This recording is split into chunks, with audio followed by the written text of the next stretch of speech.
Well, it's 7:30, and so let's begin. Welcome, everyone, to the Mariner Sands Chapel. My name's Gary. I'm the minister here at the chapel, and I'm so glad that you could come to this community event tonight where we talk about the history of Mariner Sands. We're going to be talking about golf, and we're talking about housing, and talking about the land and its development, and we've got some very special speakers. As a reminder, this speaker series is something that is unique for the Mariner Sands Chapel. This is our 5th speaker series event that we've had this year, and we plan to have more next year. You may remember the night we had Gary Player, huh? Well, that was something. And then we had Nancy Lopez, and before that, if you remember, we had one of our own residents, Jim Cott, to talk about baseball and all the wonderful secrets of baseball. Something special, I don't know if Jim's here tonight, but something special happened just a few months ago, and Jim has been inducted into the Baseball Hall of Fame in Cooperstown, New York. That's really wonderful news, and after many, many years, and that'll happen, the induction ceremony will take place around July 22nd. Just in case, a housekeeping item, if you have a cell phone, go ahead and put it on silent unless you've got something very sweet like a Henry Mancini song or something like that. Put it on silent, and then we won't have to worry about you interrupting our time tonight. Oh, so for those who are watching online, you couldn't come to be here because our seats are all full, but we're so glad to have you join us. And you're not only here in Mariner Sands, hunkered down in your nice little bedroom watching on your laptop, getting ready to be prone by 8:30. We also know that there are people in New York and Maine and Connecticut and Michigan and around the world that are going to be also tuning in. So thank you so much for joining us online. If you would like, sometimes people hear about all these things at the chapel through rumors, and we want to dispel any rumors. So if you don't receive our email, please let us know. You can sign up or contact the chapel later on in the week and say, hey, I'd like to get on that email list. We send out a little something. It's not literature. It's just a little reminder of what's going on about every week, telling you about the certain things that are going on. Tuesday nights, usually throughout the year, about 6 times a year, we do the speakers series. On Thursdays, about 6 times a year, we do concert series. Those of you who were here just last couple weeks ago, we had a wonderful group from the Czech Republic to play their violins and violas and cellos, an instrumental group, and they were terrific, weren't they? In just a couple weeks, we're going to have a folk music group called the Lovin Brothers. They're going to be here on a Thursday night, coming up here in April. And following that, we're also going to have the Hope Sound Bible College Choir to be here. So you'll want to be a part of that. Also, just to let you know, we want to say a special welcome to anyone who is a part of Mariner Sands and you've lived here less than 1 year. If you are a newcomer, less than 1 year, we want to say thank you. Would you stand, please, so we can just say hi and thank you.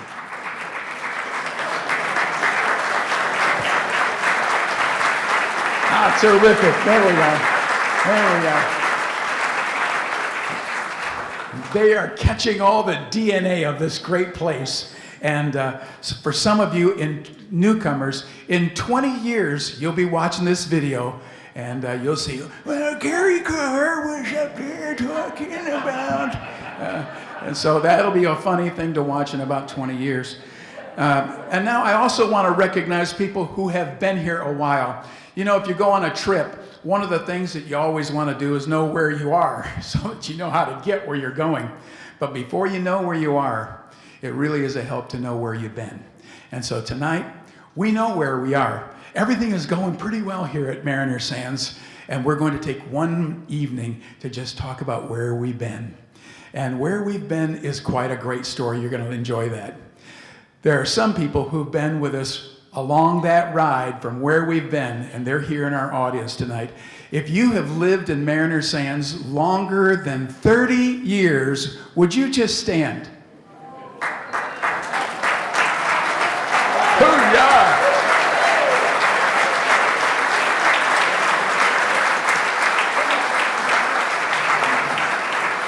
So for those of you watching online, that was about 60 people. just kidding. Sorry, God.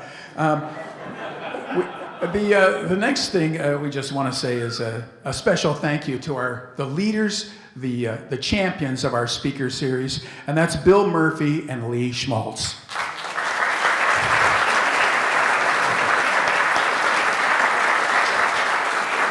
All this is just great stuff, and it really takes a lot of people doing a number of different tasks. And so we want to say a special thank you to Lee and to Bill for making this all happen. And so without further ado, because we want to get into the history, I'm going to introduce our moderator for tonight, Mr. Bill Murphy.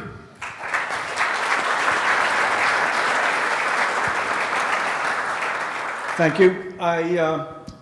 We've been working hard on this history of Mariner Sands. About 2 years ago, I had the good pleasure of meeting Erling Speer, and we had lunch. And during the course of lunch, he was sharing some stories with me about what went on this place when he first got here and what happened before he got here. And it was a fascinating story, so I got together with Lee Schmaltz, and we started to talk a little bit about what we might do to bring those stories to life, and here we are tonight. So, and then Alfie pointed out to me as I was walking in here, as only Alfie can, Murphy, you haven't been here long enough to know the history of Mariner Sands. So I'm not going to give you the history of Mariner Sands, these guys are. And I thought what I would do is introduce every one of them so that you have a sense of where they're coming from, and you'll get a sense of their credentials, if you will. So Jack Carmody. Jack worked as a county attorney here in Martin County, and also moved from there to a law firm that worked for the Speer Company. And Jack is a specialist in securing property rights and worked on so many malls and golf courses around here and did an enormous amount of work early on here at Mariner Sands. Jack is the former president of Mariner Sands and has been a member since 2015. Was it? So there you go. Brian Barr, the elder statesman of this group. Brian Barr's father actually was involved in this property, before Erling Speer.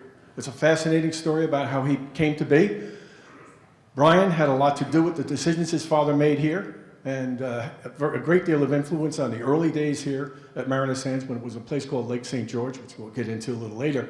And Brian has been a member here since 1981. Actually, knew that. I got him. Shepard Speer is a former wife of Erling Speer and was very, very involved in the early sort of development of Mariner Sands. Very involved in housing sales and lots of the decisions that went on to make this a great place. Obviously, a founding member, and it's hard to believe. My member number is 2672. Shepard's member is 2. 3. My notes were wrong, I'm sorry.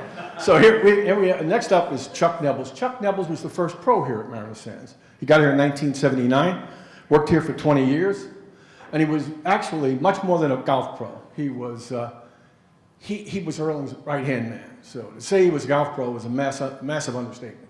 He basically did everything, made a lot of decisions, was involved in all of the very important meetings that took place here early on. And as I said here, worked here for 20 years, made an enormous amount of friends here. And then he left after 20 years to work at some fancy club up in Atlanta. But he'll tell you later that his heart is at Mariner Sands and always has been. So that's that. So here's what you're going to hear. And we have been working on this for a while. So there's a history here. And there's a history that goes from 1969 to 1979. There was a group of people who came in and bought the property. Jack Carmody is going to walk us through that phase. 1979, Erling Speer arrives on scene, and he takes it to where it is today. We're also going to introduce Chuck to talk a lot about the golf program, the development of all of the programs here, the athletic programs inside of Mariner Sands, and he'll walk you through some stories that are hysterical, including, in my mind, the history of Tony's house. So that's another little something. That's a very. We're going to go back to Shepard. She's going to talk a little bit about the chapel, how the chapel got started, unbelievable generosity on the part of the Speers. And then we have a special guest here today, You can't talk about the chapel without talking about the Ashley gang. We have a special guest here today, Alice Lockhart, and she's going to spend 2 or 3 minutes talking to you a little bit about the history of the gang. And if you like what you hear, we'd love to have her back next year for a full-blown presentation. I think you'll find it fascinating.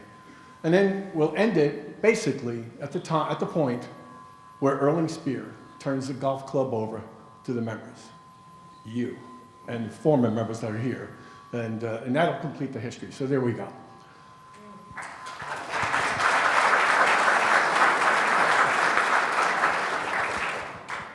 I got to get my question. So I said we're going to start with Jack Carmody. And Jack is going to give us this very informal. We'll be talking over each other, hopefully not too much. But Jack's going to give us a little background on what happened in those early days of Mariner Sands. Who owned the place? What did they do with it? Jack?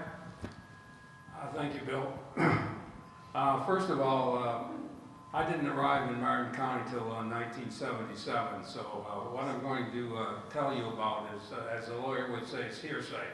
But I went back and did some investigation. I talked with the county people. I talked to a lot of people that were here back in those days. And so since I wasn't here, I'm going to have to refer to my notes, and I apologize for that. In 1969, 3 young guys came down from Cleveland and were introduced to Martin County over at the Stewart Yacht and Country Club. And while they were playing there, they kind of fell in love with the area and found out that the developer of Stewart Yacht and Country Club was in financial trouble. And the 3 of them got together and they ended up buying all the remaining lots in Stewart Yacht and Country Club. And that was a success. So I think at that point they decided, well, let's look around Martin County a little bit more. And lo and behold, those 3 guys were the ones that came and bought the property. Right there is Mariner Sands. Don't laugh, that was Mariner Sands, okay? So these guys came in and they bought 900 acres of land east of A1A over there. They bought 720 acres here where we are, and they also bought another 225 acres up in Port Solano in a project known as Mariner Cay. And their intent was to have a upscale development here in Mariner Sands with a connection to Mariner Cay, so that if you lived here, you could go up and keep your boat out there and do your boating. And if you lived up there, you could come down here and play golf. So they had a great idea, and so what they decided to do, the first phase is to come over and do this side of the road.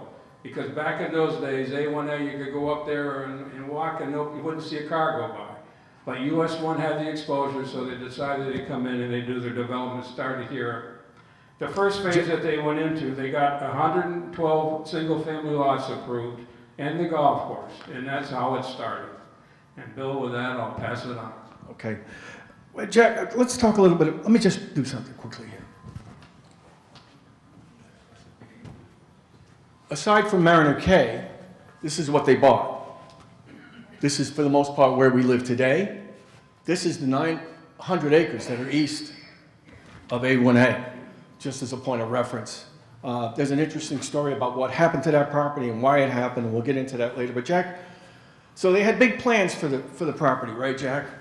And while they got approval on 112, what were the original plans? What did the original plans look like for the entire piece of property? Well, at that point, everything that they were going to build was north of Mariner Sands Drive. The other side, they weren't sure, and that's a later map. That was all shown as green. There wasn't any development shown on that. And then eventually they talked about doing some multifamily development out there, but it never got to that point of platting. That took place back when Erling came. Right. But there, at one point, there was actually plans to put something in the neighborhood of 17? Well, yes, eventually, hold this way. When Erling came and did the original development, and by the way, I was a county attorney when Erling came in, and that was my first exposure to him. I saw this slick guy come in for Virginia, and we all sat there. He could sell, ice to the Eskimos. But anyway, we went through the permitting process, and ultimately, planned unit development agreement was signed with Erling, which included 2 18-hole golf courses, accessory buildings in a single-family and multifamily residential community with tennis club, commercial center, and other related improvements to facilities for having 412 single-family residential lots and 1,203 multifamily lots. So when you hear that 1,203 multifamily, everybody's shocked, I'm sure. Well, as we went through the process, Erling kept knocking it down, and we have what we have now.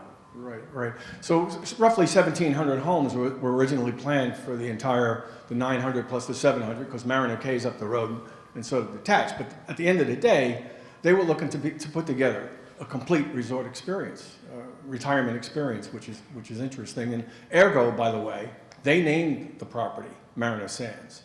And the reason they named it Mariner Sands, just like Mariner K, they had the water, they had the sand, and it was all very connected. Sometimes when people come here, they don't understand what Mariner Sands mean, but it goes back that far. So they built the golf course, right, Jack? They built the golf course. Right, and they built one golf course, and they were determined to build a golf course, and they did. And they hired a guy by the name of Frank Duane. Frank Duane is a very famous golf architect at the time, and he designed Kapalua out in Hawaii.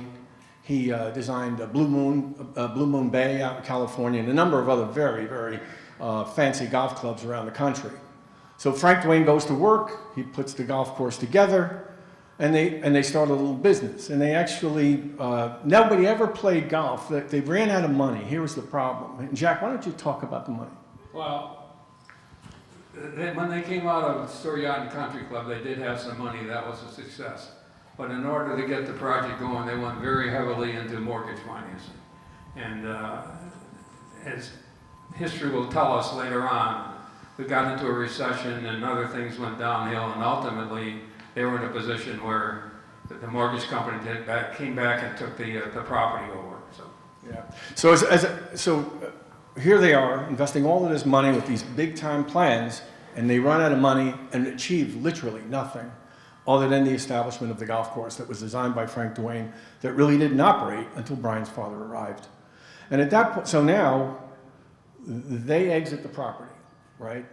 And at that point, why don't you tell us, Brian, how your father discovered what was available down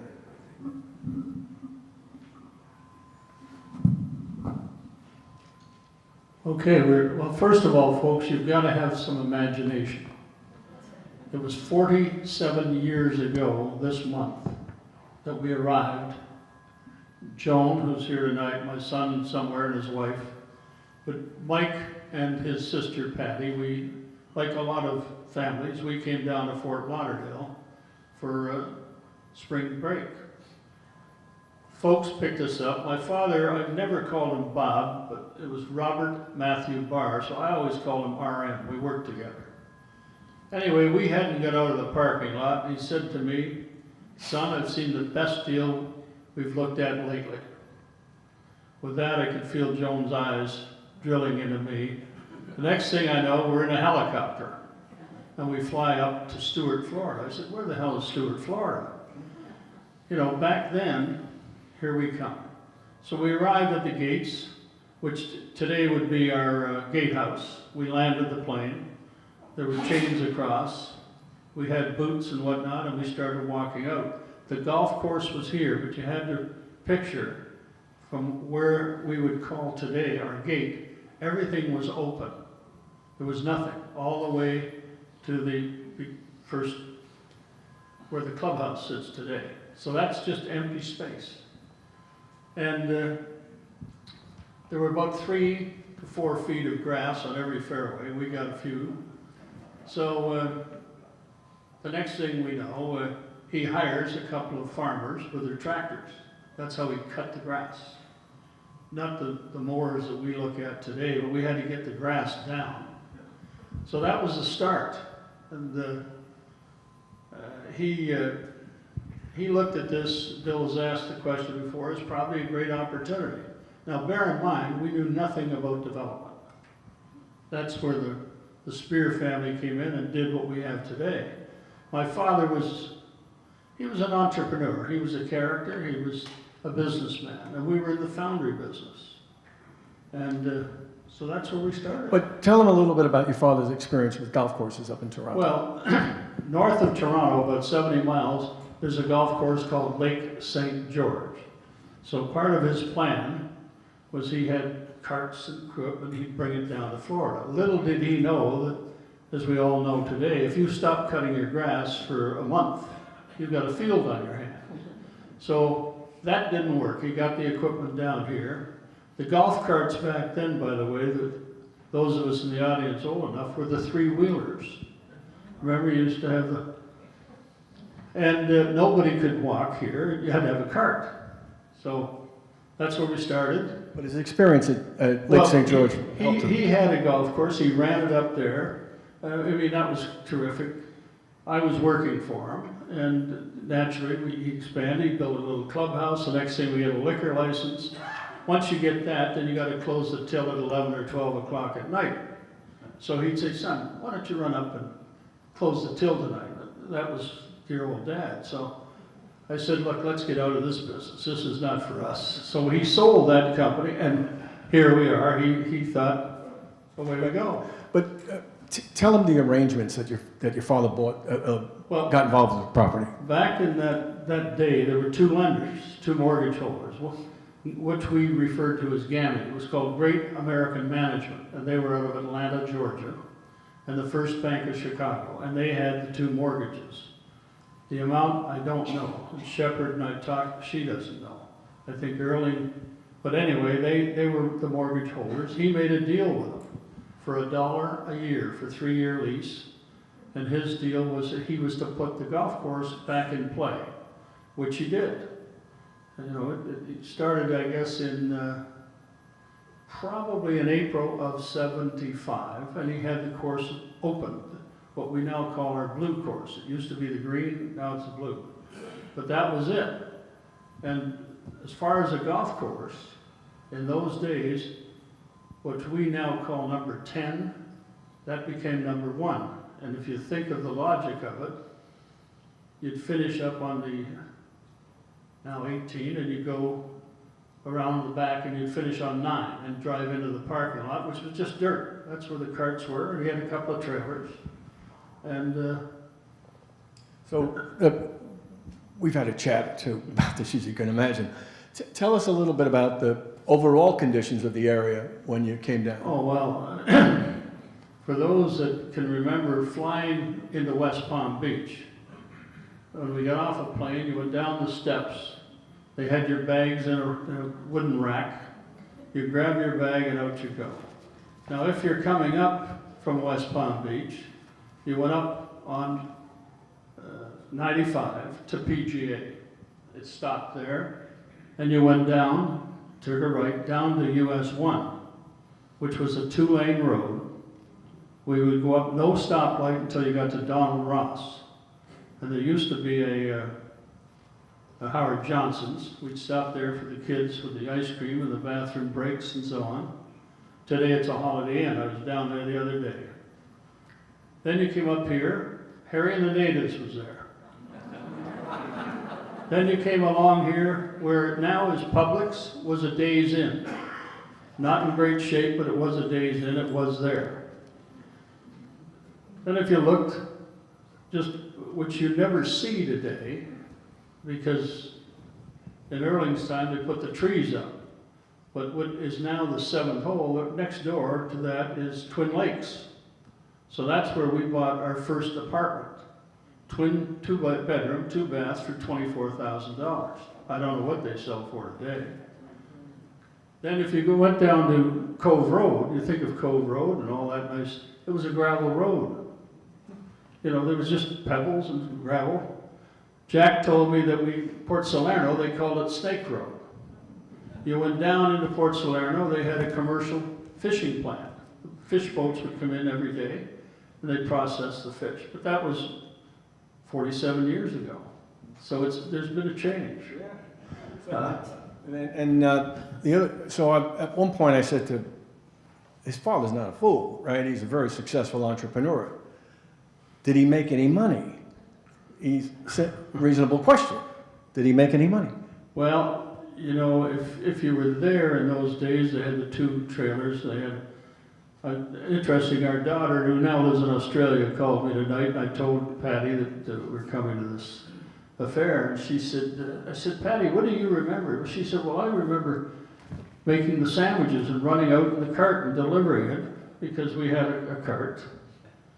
And she said, Dad, there were alligators all over the place. You know, back on our, which we call our 17th, you didn't want to hit a ball in there because there was nothing but water moccasins. You know, the old expression of golf balls, you buy them by the dozen and you lose them by the sleeve. And trust me, back in those days, you lost a lot of balls. So as far as RM, he wanted to make money, naturally. But he had a tendency. Every day at noon, he closed the cash register. So all afternoon, green fees were $25, the cart was $20. So he'd look at a foursome and look down there and say, there's $120. It went in his pocket. So there was no audit trail, folks. Mike, the answer to the question is, was it profitable? We'll never know. We'll never know. That's exactly right. That's so funny. I think that's a great story. So think about it, you know. This Port St. Lucie Development Company comes in here. They've got an interest at Yacht Golf Club, or Yacht Country Club, excuse me. They move over here, put all this money into it, basically fail, never get along. The Barr company picks up the property, buffs it all up. Enter Erling Spear, 1979. Tell us, Shepard, how Erling discovered the property. Erling, as you have heard, recessions are very normal in the real estate business. And there was a company called GAMI, G-A-M-I, Great American Management and Investment in Atlanta, which is where I lived. And Erling literally had to go to work to support us and Tim Hackett and baby Meredith Spear. But let me take one step back. I met Erling in 1970, and he was developing a small mountainside condominium in Beach Mountain, North Carolina, Banner Elk, North Carolina.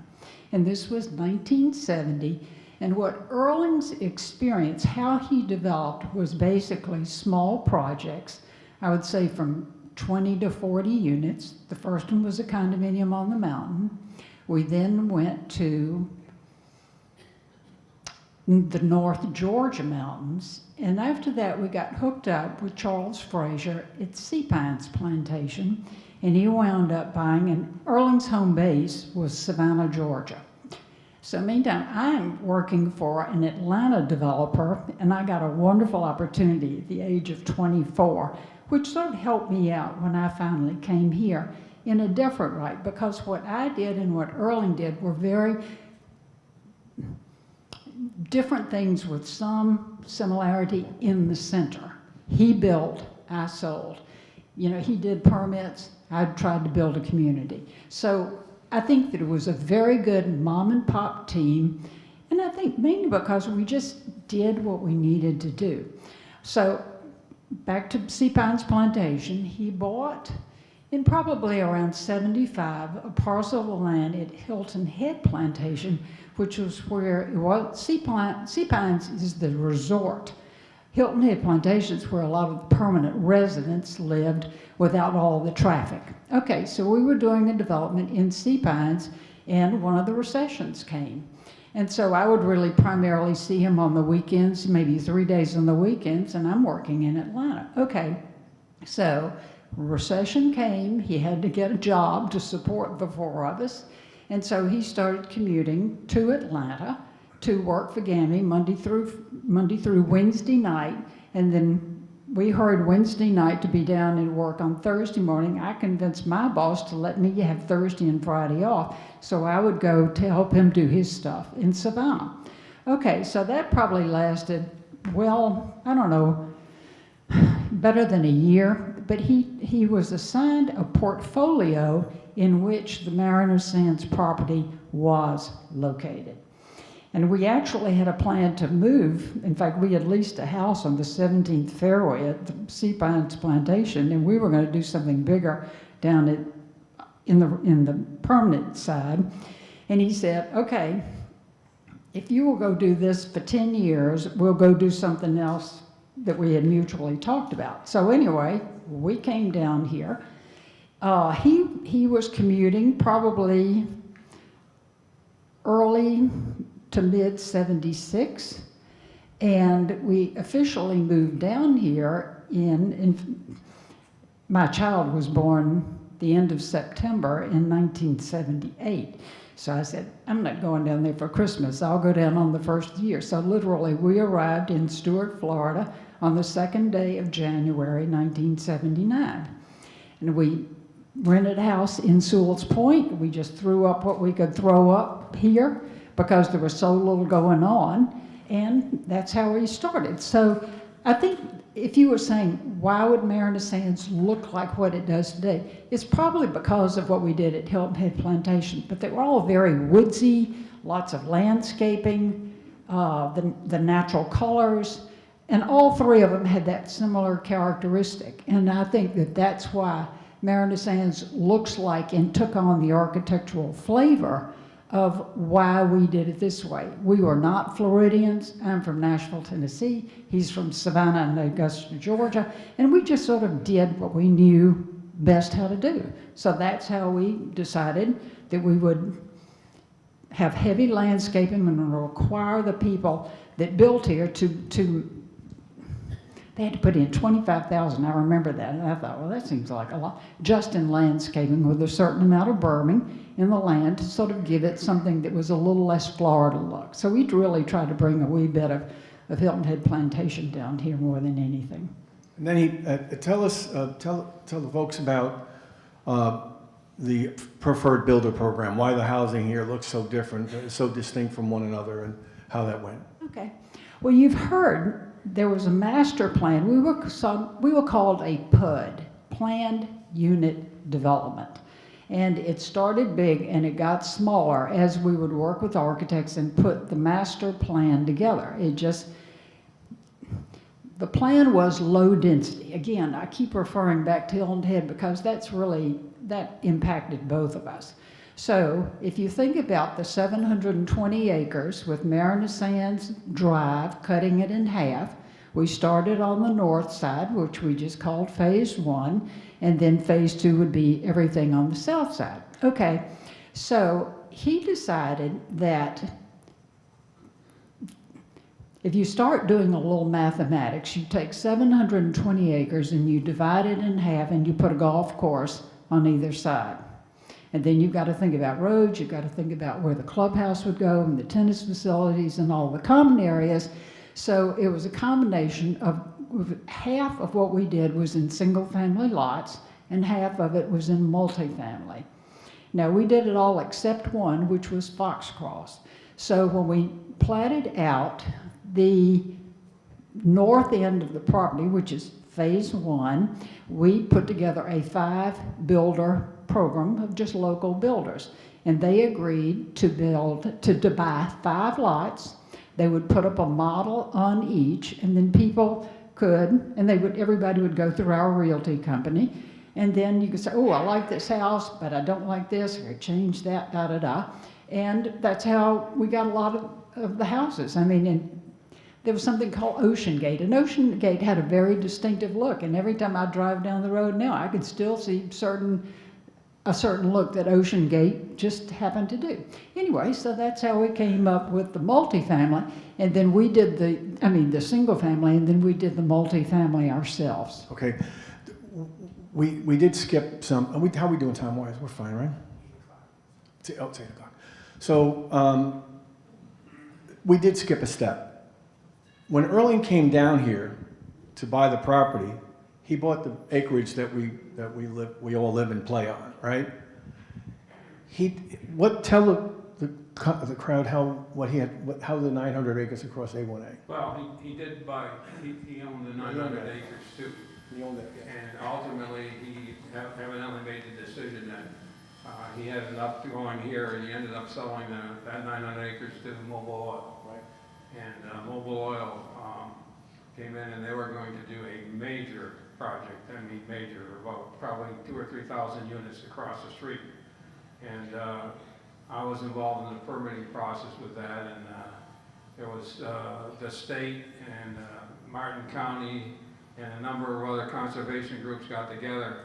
And it was so difficult going through the process because we had endangered species over there. We had gopher tortoises, we had everything you can imagine. And eventually, Mobile, after spending about 2 years trying to get that permit, it recognized that it wasn't going to happen, and ultimately sold that 900 acres to the state, and that's why Preserve Park is across the street. I'd like to add on a little bit to that. Not only were there gopher tortoises, there was something called the Florida blue jay. But the biggest issue was about a 6'1" tall lady named Maggie Herchella. And between the three of those entities, and this was long before Mobile came on this up, I agree with Jack. Every time he would go down there, I mean, these gopher tortoises and these blue jays, and they were so loved. A number of the golfers would put bird seed, and they would have certain drinking parties around at certain holes, and they would invite the Florida blue jays to come along, and they would feed out of the back of the golf carts. And but that's when the light was shining brightly, and when Mobile Oil came, you know, rich men. Well, now, Mobile Oil. We're going to do this. We can get past Maggie and a bunch of tortoises and a bunch of blue jays, and said, have at it. Well, you might say to yourself, why Mobile Oil would buy 900 acres of property? Well, As my father would say, big ass Pete's. all right, that's enough now. Seriously, they say they buy the 900 acres, right? And they want to develop it because they're in the development business. They developed Selfish Point. You guys are sitting there saying, what would an oil company bother with a piece of property like that? But there's another funny story because at one time the township asked them to access. Tell that story, Jack. Well, actually, Mobile Oil's first project in Martin County was Sailfish Point, and I'm sure those of you around you know where Sailfish Point was, and that ultimately became a success, although it sat there for a long time because development wasn't taking place on the island at that time. So since Mobile had a success story over there, as the young guys from Cleveland had a success story out in country club, well, it's worked once, let's do it again. And that's how we got Yeah, but tell us about the lights on the other side of Mariner Sands Drive. When Wingfoot. we were going, trying to permit the process across the street, the county was concerned about an interlink between A1A and US 1. And if you go at night and you go along Wingfoot Drive and look over on the right, you'll see street lights along there. Mobile Oil paid Heritage Ridge $750,000 for a 125-foot right-of-way, and that's still sitting there now. So if you go by tonight, even look, you'll see the lights over on the right hand, and that's the story with that. But it wasn't, the project was not, that was a key part, was be able to link US 1 with A1A. Right. It's sitting there. Anybody wants to pay for it, you can probably buy it from the county at a real reasonable price. So Mobile Oil left a little gift. Street lights that make no sense, to be honest with you. So that was the 900 acres, which I found intriguing because everybody would say, because at one point Mariner Sands owned clear over. There's a certain amount of truth to that. There is a lot of truth to that, but the fact of the matter is Erling sells the 900 to sort of lever a mortgage that he needed to buy to buy the property that we're on right now. And fundamentally, the plans died because of environmentalists, and rightfully so. I'm not suggesting it was wrong. So now, let me just, so in 1981, there were 4 families in Mariner Sands. Is that your recollection? The early 80s? I don't remember. Okay. Not many. I'll tell you that. And then the rest of the building evolved, obviously, over time. And tell us how Foxcross came to be and the arrangements that were made there. We were a very small company. When we first came here, we had 1 employee that worked for Erling and us named Tim Hackett. And Tim moved down here, and as busy as we all were, we just finally realized that he could not build as much as he wanted to. So he decided to sell out the property to another builder who would agree to fit into our price range, our architectural design. It would go again through our realty company, and it was a little bit higher density than anything that had been done here. But actually, the architectural style was quite attractive. And so we just sold it off, and it worked fine. But the main thing is that we got more housing up very quickly. So now the housing is moving along, and it's time to build a clubhouse. Why don't you give us a timeline on the clubhouse and how that all came about and how it functioned? Can I go back just a second? Because you were going to ask me a question about what did I think made Mariner Sands successful. I was going to do that at the end. Oh, okay. Okay. Can I answer it now? No. Okay. The clubhouse. Remember that part? The clubhouse. She doesn't remember the rehearsal. The clubhouse. The clubhouse, again, we came down here in January the 2nd, 1979, and the clubhouse was started. And what we had simply decided to do, because we had an architect that we had a lot of trust in, and he suggested a modular building that would be added on 2 extra times. So the first pod, which was of 3 of the pods starting at the front door, one off to the left would take the men's and ladies' locker rooms, which weren't nearly as big as they are now, and the golf shop. And then on the right-hand side would be the dining rooms, because the garden room was actually one of our dining rooms, and we only had maybe 16 tables, and maybe we could seat 85, 90 people, something like that, for a meal. And then the kitchen. So the first one was built, and literally Hurricane David came over Stewart, which was my first experience with a hurricane, in August of the end of 1979.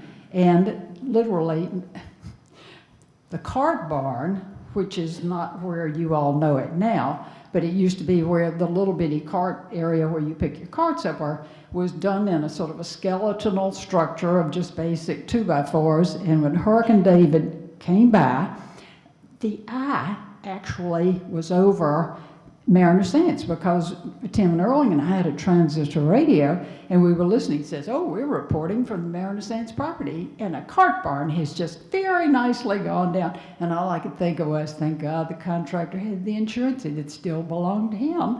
But anyway, so we opened on January 1st, the first of 3 pods, in 1980. Thanks. That's great. And so I thought that was interesting. Maybe you did too. I don't know. But the fact of the matter is that it was built in modular fashion because the club at the size was of a size that they couldn't accommodate, obviously, what we had here today. So there you have it. We're on the 720 acres. The plan is in place. They've lined up the builders. Every sort of neighborhood is in play, and we're beginning to build homes. And I read the history. In 1981, there were actually 4 families living in Mariner Sands here. So it's time to move on to the golf program. And I'm going to introduce Chuck Nibbles now here. And Chuck was hired by Erling in 1979, Chuck. And why don't you tell us a little bit about your experience? Yeah, thank you. At the time, 1979, I was assistant pro at the Yacht and Country Club. And the Yacht and Country Club was really the best private club in the area. The other clubs in the area were Jupiter Hills, and that was George Fazio's private party, and then Jupiter Island that you needed to get born into. So the Yacht and Country Club was the best program to be involved with. And when Erling decided to resurrect this project,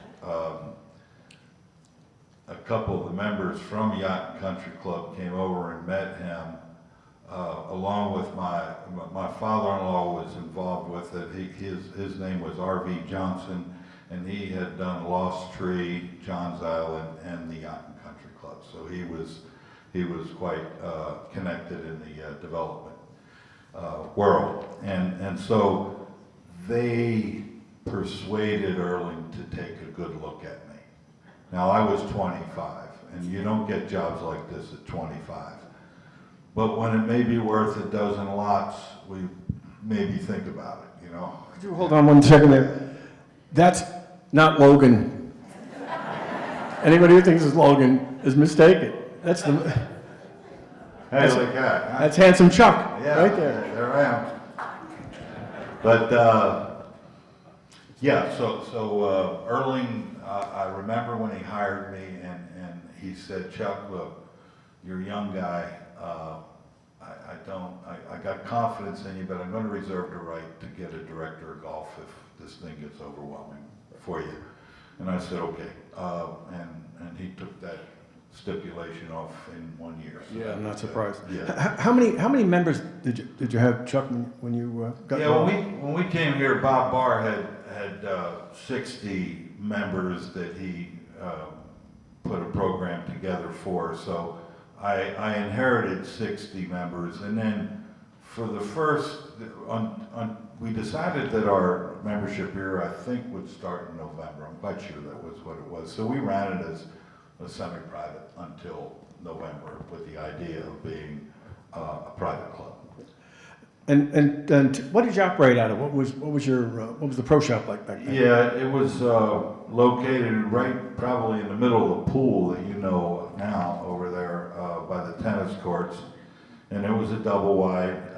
The cart barn, or the cart storage area, I wouldn't call it a barn, was just a pipe tent, and it was positioned back where the employees park now in the parking lot.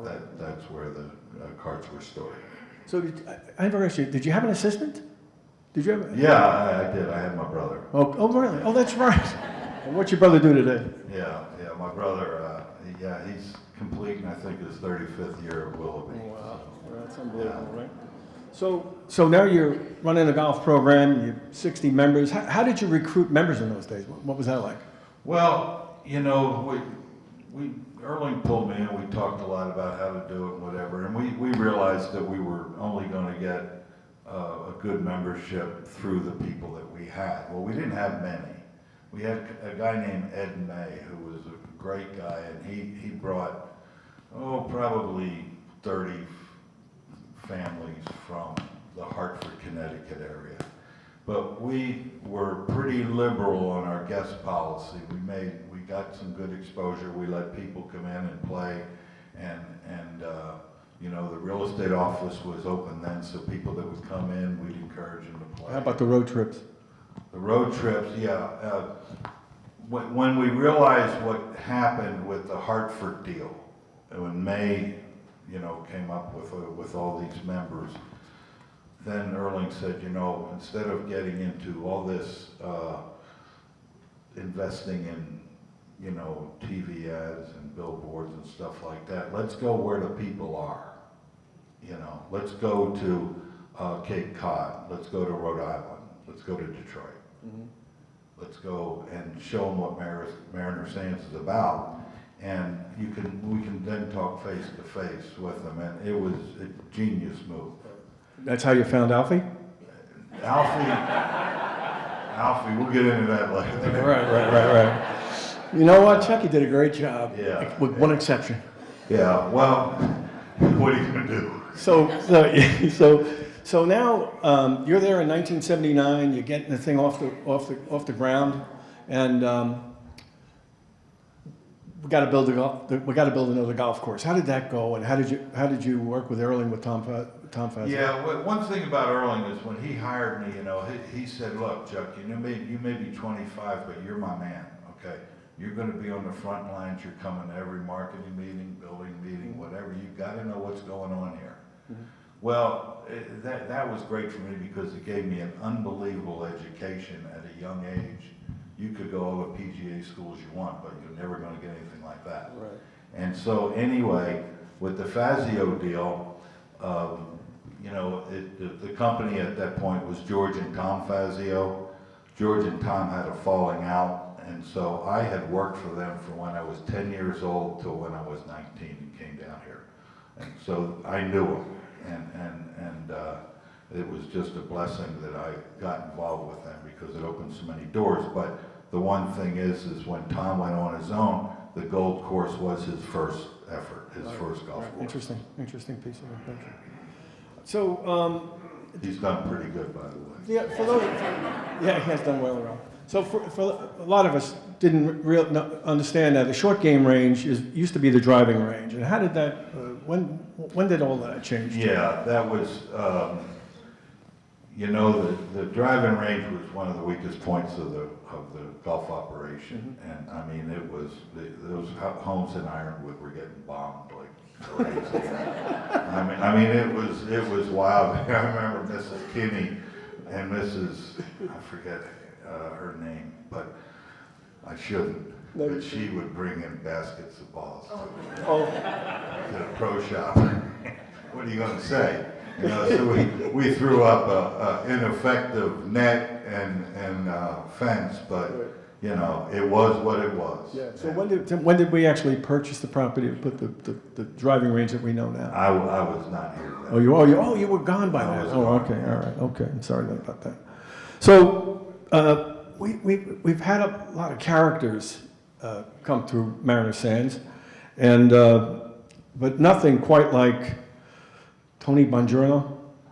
Tony Bongiovanni. Yeah. Bongiovanni, excuse me. And yeah, he was, you know, when you look back on your life and you go like, what significant people came along. There he is. Remember him, Alfie? And there's a guy that, you know, when I was 25 years old, I really probably wouldn't have made it, you know, or would have struggled like heck. But when I hired Tony, he came in that double wide trailer and he just said, "You need me."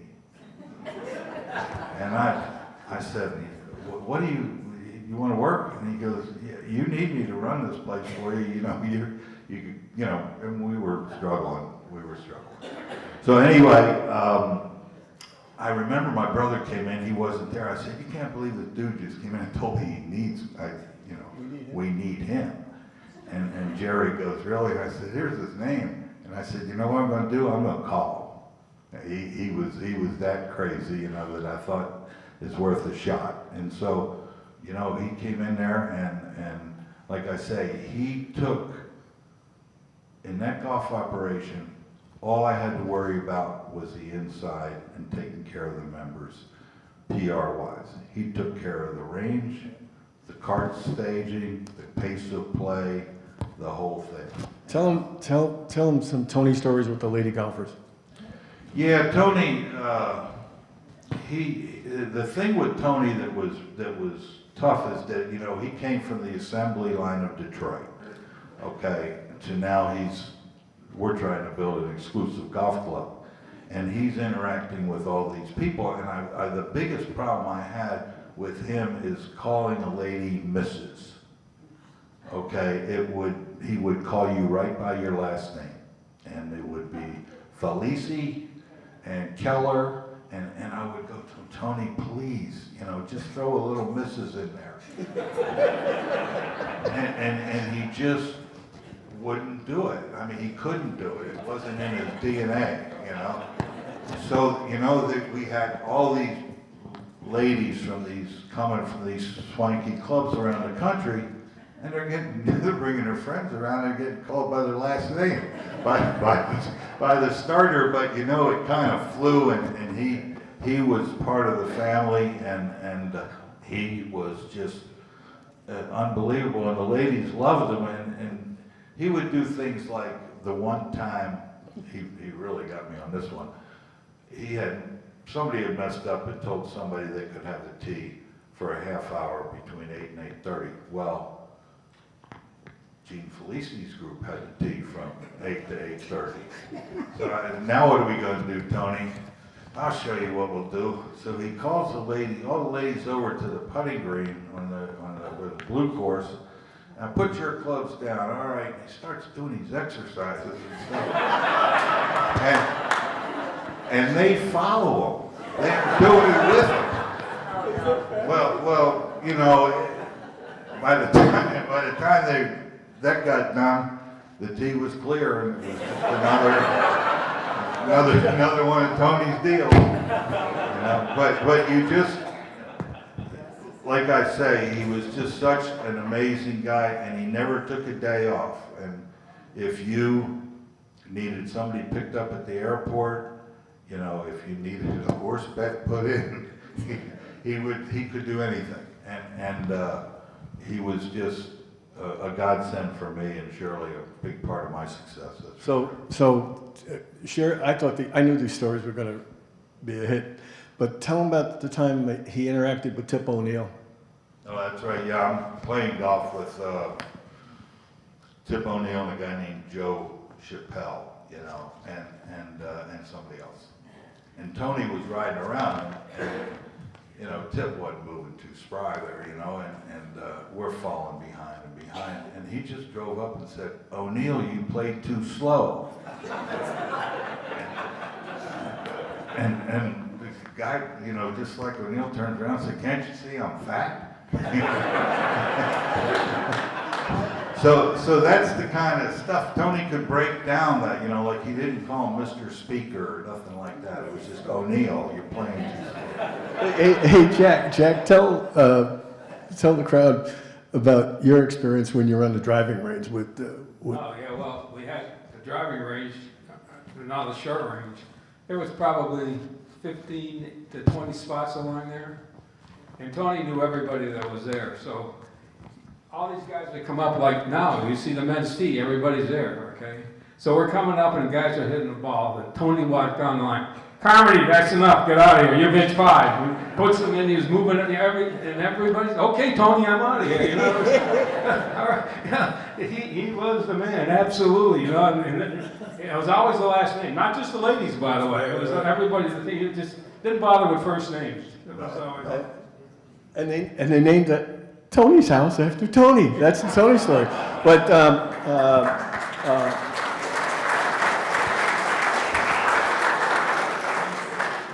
tell them about you were asked to play golf. You go out, you meet this guy on the first tee, and doesn't say a word for 3 or 4 holes. Yeah. Oh, yeah. The president of the county commission was a guy named Tom Kinney, and he invited me to play golf. And he didn't call very much for favors, but he said, "Chuck, would you play with me? I got 2 guests. I'm going to tee off around 10 o'clock Saturday if I can." Yeah, I said, "Tom, look, I've got a 10 o'clock lesson. You go play, and I'll catch up with you." So anyway, make a long story short, I catch him on the 4th hole of the Gold Course, and one of his guests is in a cart by himself. And I drive up. I think Tony brought me out there, and I put my clubs on and whacked my drive on 4. And going down the fairway, you know how you do it. The guy says, "Oh, you're a pro here, whatever." And, yeah, I'm a pro here, whatever. And he goes, "Good, I need a lesson." I said, "Well, we'll see what we can do." I said, "What do you do?" And he said, "I'm in the music business." And I said, "Oh, good, you know," and we play the hole. And these guys used to do some drinking at the Holiday Inn. So on the 5th hole, I said to the guy, "Are you playing at the Holiday Inn?" And he goes, No. He said, "I write songs and do concerts." I said, "Oh." I said, "Well, have you done anything that's any good that I would know?" and he said, "Yeah." He said, "Did you ever hear of Margaritaville?" And I said, "You're Jimmy Buffett?" But that was Tom Kinney's deal. You see, he didn't want everybody knowing the guy was out there. So, and the good start was, "Don't tell me," you know. So he didn't tell me, and it was one of the stories I'll always remember in life. That's great. That's another great story. So there are other celebrities that have come through here, and in those days, and when the Pro PGA Tour was working its way through Florida, they would stop by at Mariner Sands. And why don't you tell us a little bit about your experience? And here's some pictures behind us. Up to 8 picture behind you. Yeah. We had Erling was always community conscious, and Shepard was part of that deal for sure. And so he said, "Look, we need to get a signature golf event aside from a member guest here." So we decided to do the Martin Memorial Classic. We had kind of been encouraged to do that again by that guy Ed May. Ed May had brought 5 former chairmen of they call it the Insurance City Open, then the Sammy Davis Jr. Open, and now it's the Greater Hartford Open, or whatever it is up there, the Travelers now, yeah. Yeah, and so anyway, they had a great relationship with these senior pros, you know, because they were chairs of the tournament. So that kind of helped a lot with the field. Plus, they had a tournament at Boca Grove, and they were traveling up to Port St. Lucie for the next tournament. So it worked out good. And we attracted like a great field.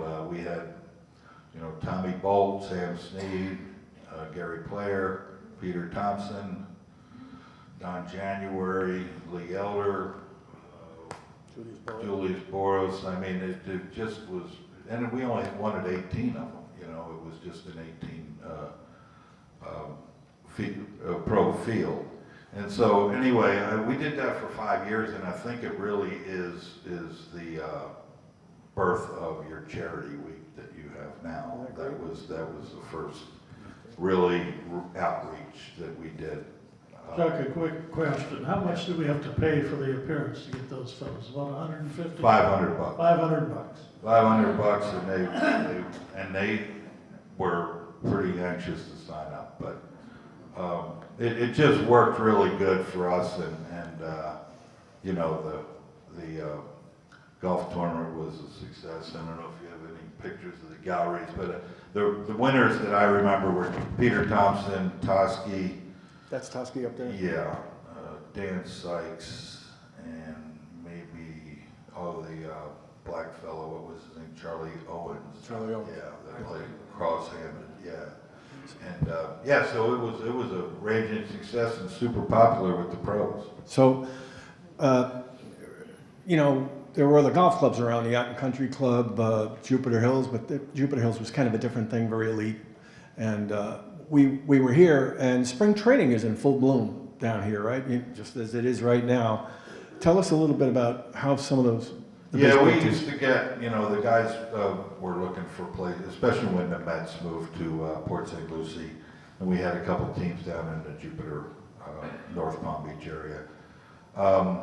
Roger McDowell, who was on the 1985-86 Mets, bought a home in Oakmont, and that was, I could tell you stories about that, but he would bring like the team down to play golf a few times, and I'll tell you, we want to talk about some wild Indians, man.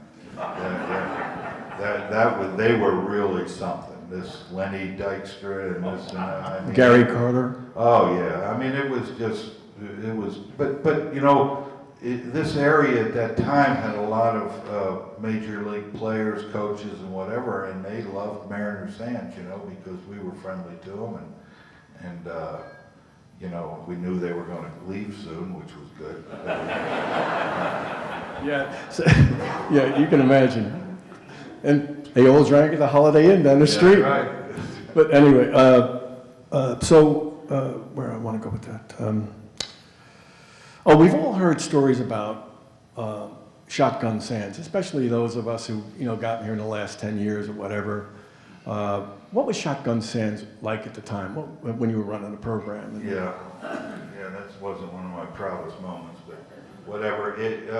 We had such a demand for the golf course. It was such a successful development, and you know, we were up over 500 and 550 members, and you know, these were active members. There was over 1,000 names on the handicap sheet, and you know, they were here for a seasonal. A good percentage of them were here seasonally and wanted to play golf. So the best way that we could handle that was to do double shotguns. Well, it was a good idea to accommodate a lot of numbers, but our competition, the Piper's Landing, Harbor Ridge, Hope Sound, Loblolly, whatever, that all came along, you know, why would you join over there? You know, that's just a mob scene. So we got rid of it in a year, but it was crazy, you know. And after a while, we went to a card system. I don't know if y'all do that still, but there was a card system that Erling brought from Capital City Club in Atlanta, because they had a ton of members in one course. So, and that worked fairly good. What about, when did you hire Tim? Tim. Yeah, I'll tell you, I remember Al Felici came to me and told me that he had a pretty good kid up there in Rhode Island Country Club or in Rhode Island or whatever. And you know, I always look for some good seasonal people, and despite that recommendation, we brought we went ahead and hired Tim, and that was when I think probably like towards the end of the 80s. But you know, Tim was one of those guys that, you know, I had 16 assistants that became head pros in different clubs in the country. So he kind of had a fairly good eye for good guys. And Tim was sharp, loyal, the people really liked him a lot. And so I asked him, I said, look, would you mind forgetting Rhode Island and staying with us year round? And he did that, and boy, I'm appreciative, because he was, you know, one of the best I ever had. That's great. That's great. So, Bill, and we don't have, sorry. Tim's here, let's give a shout out. Oh, yes.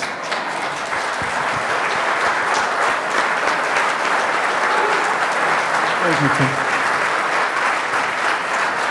If we're going to finish the Tim story, I would just like to go ahead and knock it out. Yeah, go ahead. Yeah. So anyway, when that opportunity came up for me in Atlanta, and Robin and I decided to do that,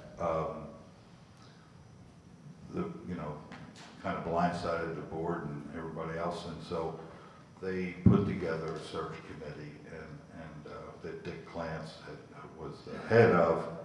And I mean, it was incredible interest in this job. I mean, there was from all over the country, there was an amazing amount of phone calls I would get. This was before emails and cell phones, so, you know, you were getting them right to the office. But, you know, they asked me, and I didn't want to really serve on the committee. They just asked me to come in, and we did a job description and whatever. And, you know, we sat around, and then they called me in again, and they said, well, what do you think? And I said, look, you know, these places have their own culture and their own personalities. There's not one guy, just because he's got a bunch of accolades, may not work here. I said, but that job description, Tim has checked every box. Every box. Excellent. So, what are we doing? What are we doing?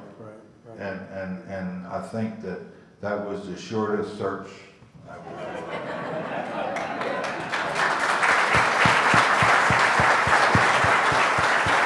So, there's not a whole lot left, but hang in there with us, will you? We worked hard putting this together. So, tennis at Mariner Sands. Tennis, like golf, started before Erling got here. And it was what did I say? Oh my God, that is Shepherd Spear. And for those of you interested, tomorrow morning at 10 o'clock, she's going to try to attempt the same jump. But there you go. So anyway, so walk us through, give us 2 minutes on the tennis program, what it was like, who was in charge. Yeah, when I got here, there was a tennis pro by the name of Mario Obando, and Mario was a really personable, nice guy, and Shepherd was really a strong driving force in developing a first-class tennis program here, and you know, when I got here, there were 5 courts that you wouldn't play on.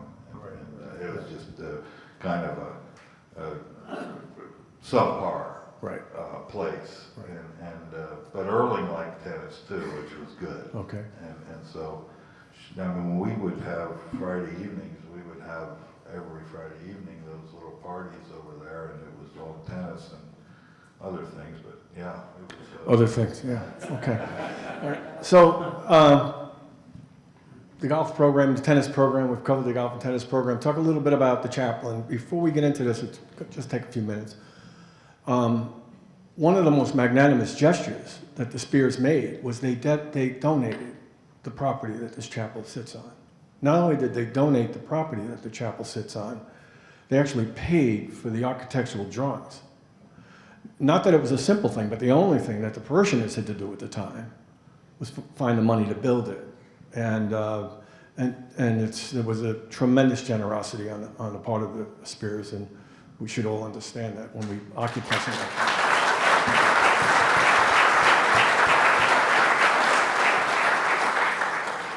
So, how did it work? How did we get here?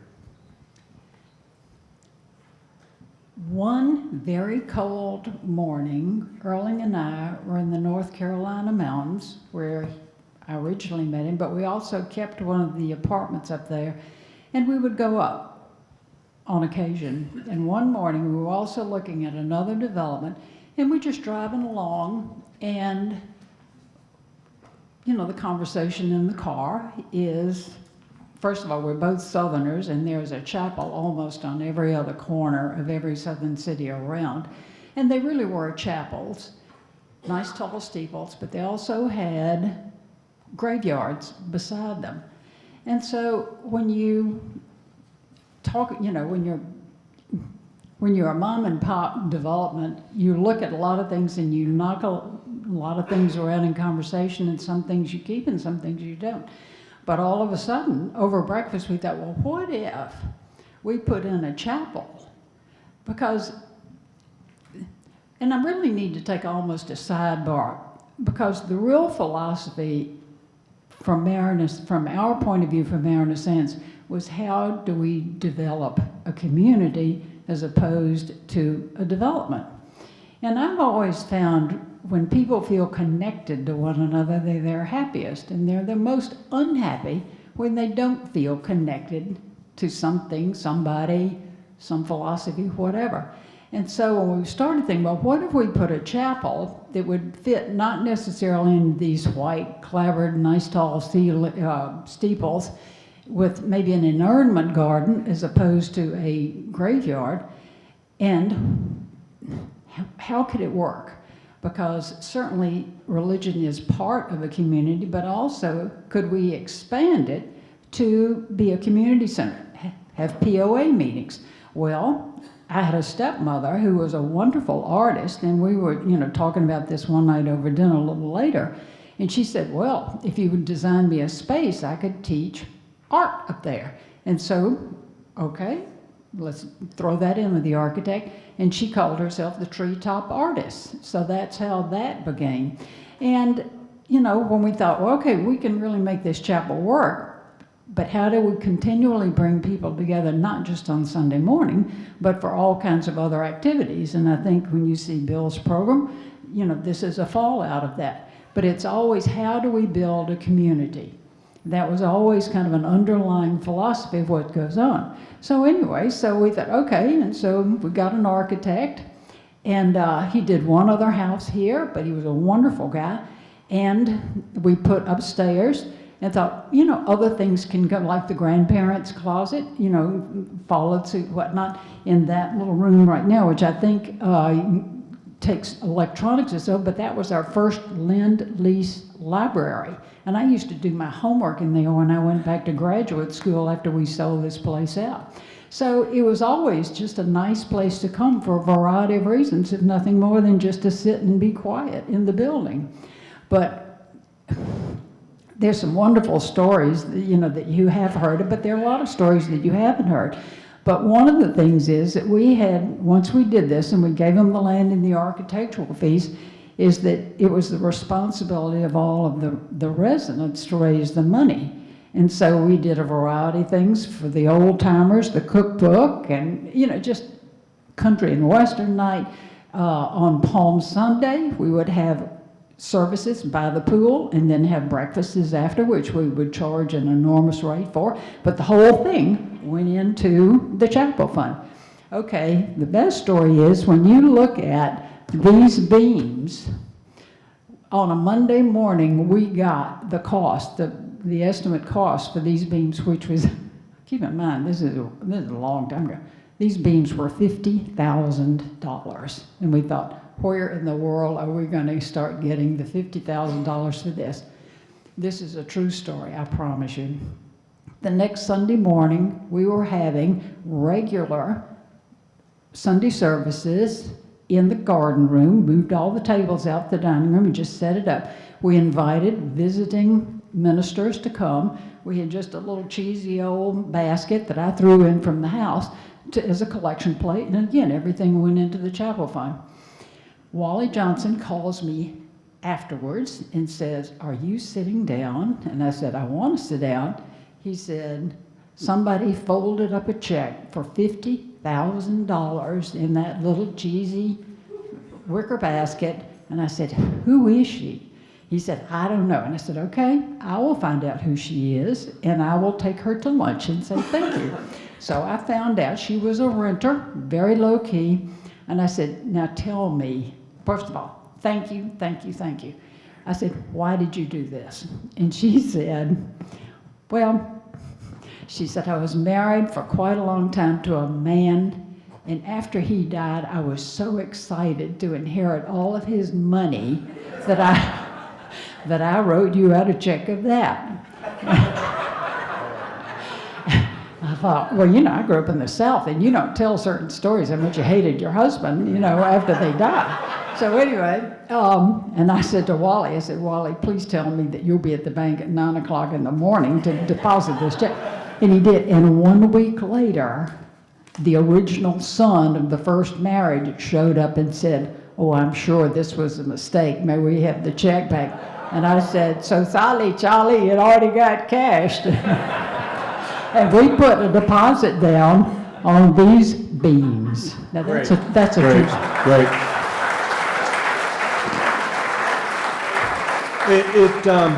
When you think about the chapel, when you think about the chapel, you kind of think about the Ashley gang too. The Ashley gang that is buried outside here. A number of the Ashley boys are buried outside here. So I thought what we would do is Jack Flanagan was good enough to introduce me to Alice Lockhart, who's who knows the Ashley gang, and she's going to get up and give us a 2 or 3 minute talk on the Ashley gang, just to give you a sense of who they were. If you like what you hear, we'd love to have her back next year. So in a way, this is sort of a teaser to what we might hear next year, okay? Alice?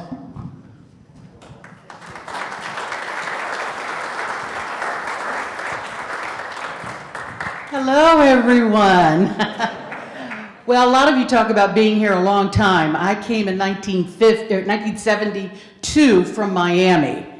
And again, this was wilderness area, even in 1972.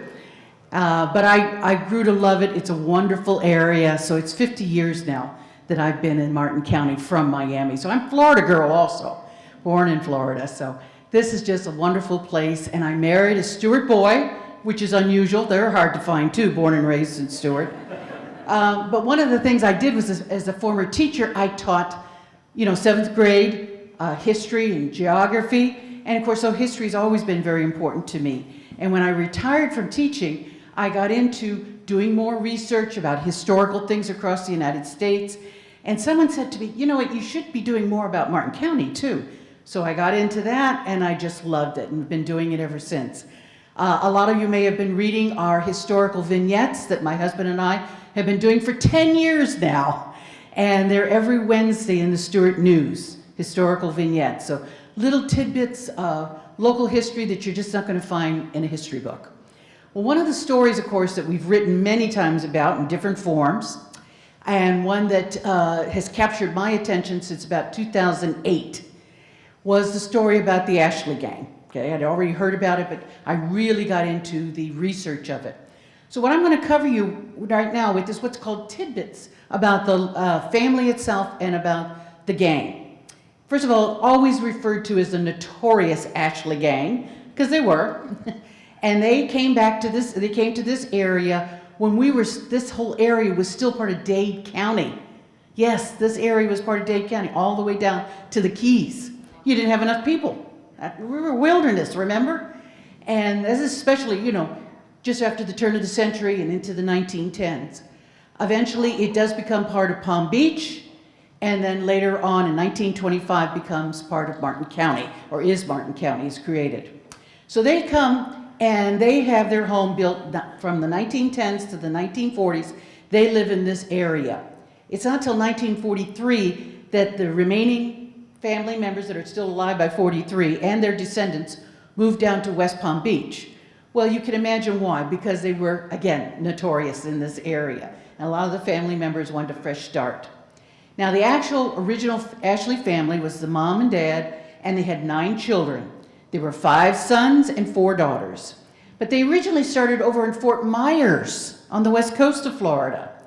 Now, why they felt the need to move to this east coast here is a fascinating story all by itself. I learned the details, so, if I come back to do another program, you'll get to hear those details.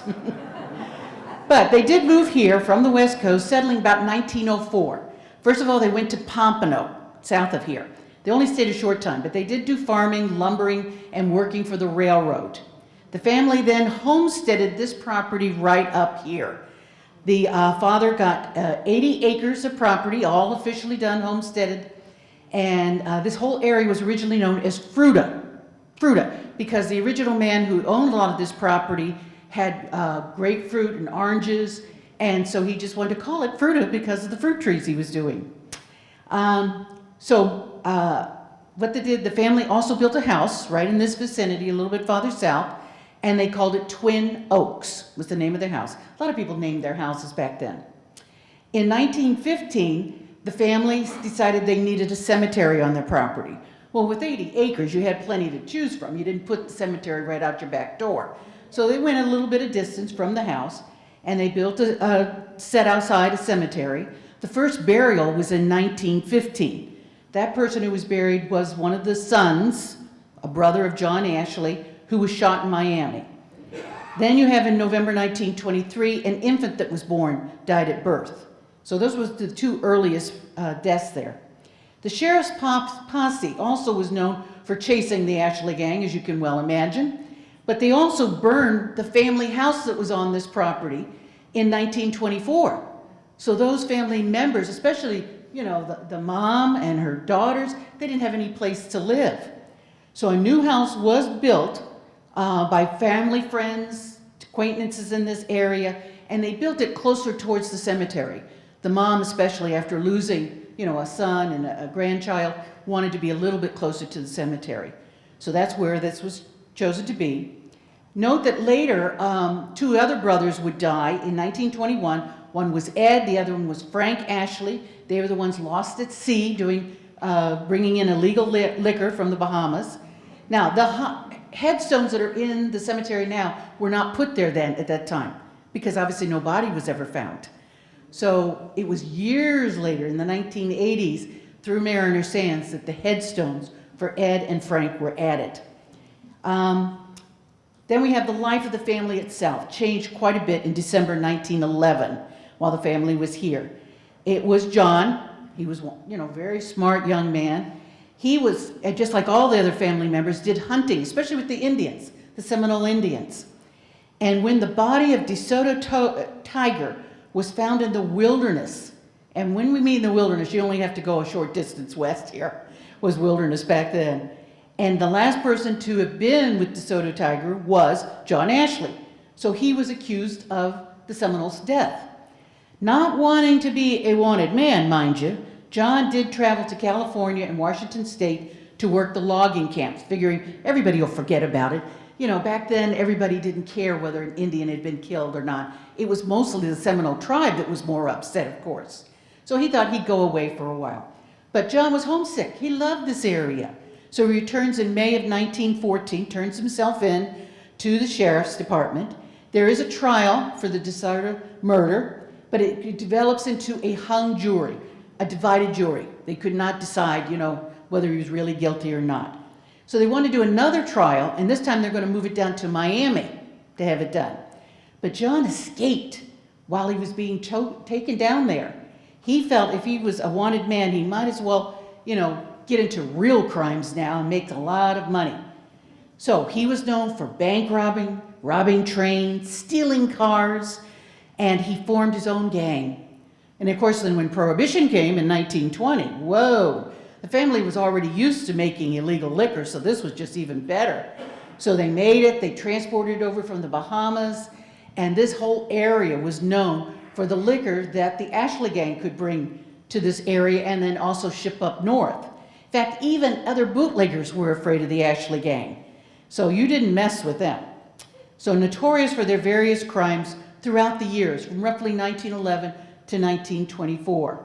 Now, these despicable outlaws, the murderers, the run-runners, the bandits, between the 1910s, 1920s, the leader was John Ashley. Even in times when he was in prison, he still sent out orders for the rest of the gang what they were to do. So he still had a firm hand, even, and I'm talking Rayford Prison, which is the far northern big prison for the state. In 1920, we've always heard about Laura Up the Grove, the girlfriend. Well, that's when she joined the gang. Many times I see stuff written or put in that she was in the beginning with the gang. No. Laura Up the Grove was from the eastern side of Lake Okeechobee. She was first married to a man in 1911, had 2 children, divorced that husband number 1. Then in late 1916, she married another man right away and had 2 more children. But she was a rebellious and carefree type of person, and she was not content to stay home and take care of kids. So in 1920, she announces to husband number 2, she's leaving, she's out of here. Again, this is almost before women's lib too, that he could take care of the children, not her. And instead, she was going to find this Ashley gang and join them. So she does find John. She has to prove that she's a good shot, and she was. She pulls out her .38 and she can shoot anything. So she's taken into the gang to help. They eventually do become lovers, but they never marry. When Palm Beach County was developed in 1909, we had our first sheriff, and he was the one who was having to chase the Ashley gang. That was Sheriff George Baker. He constantly chased them up and down throughout Palm Beach and into other counties. And after he died, George, the father, of natural causes in 1920, his son Robert Baker becomes the new sheriff for this area. So here's John Ashley still dealing with another Sheriff Baker. And the 2 of them did not get along. What bothered Sheriff Baker more than anything else was that John could always escape out of any jail he was put in. And I'm talking, remember I said he was in Rayford? He escaped from there twice. So it didn't matter what jail or what prison he was in, he found out a way to get out. Now, both of these 2 men, Bob Baker, the sheriff, and John Ashley, were actually, and this is little known, physically limited in what they could do. Bob Baker had lost his right leg at the knee in 1910 while he was chasing a criminal at one time. This is before the Ashleys. John had lost his right eye as a bullet ricocheted within the getaway car while they were making their escape from the Stewart Bank robbery that they did in 1915. Bob could not run very well as a sheriff because he just had a wooden leg on that right side. But John, boy, he was still a good shot. He could hit anything. So that was another conflict between the 2. The Ashley family was always close, always living next to each other. So we don't say just one family, it's the whole family. Even if say a sister married, her children were raised right in with the family, just in a separate house. So they were always close together. And even when they went to West Palm, they built all their houses close together. But also the Ashley family itself were known for helping out other people. If they saw someone in need, they gave them money, or sometimes it was the stolen money from the Stewart Bank, but they did give them money, they bought groceries for them, or they paid the rent on their house. So a lot of people really supported what the Ashley gang did. So there is just a little tidbit that I've given you, and there's a whole lot more.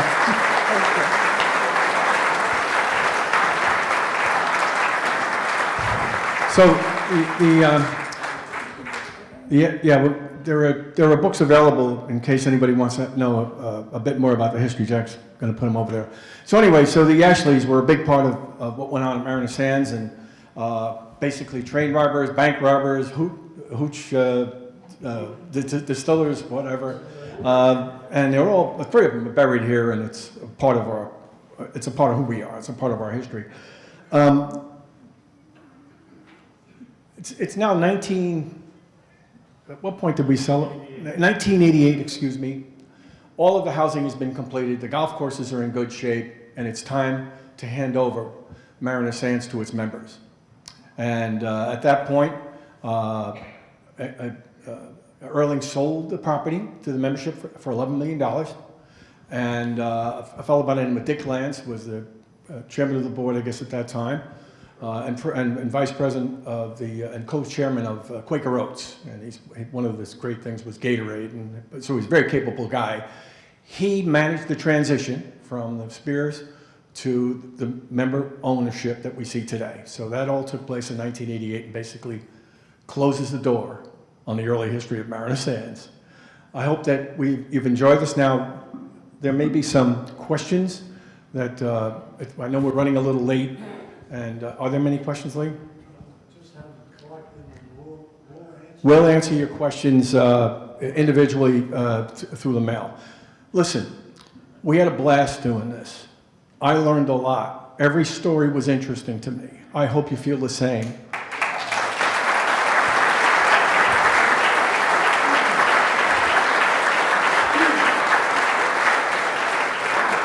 And as Gary said before, we have plans for next year to keep it just as interesting and hopefully attract a crowd like this, which makes it that much more fun. So thank you for everything for attending, and we'll look forward to seeing you next year at the events.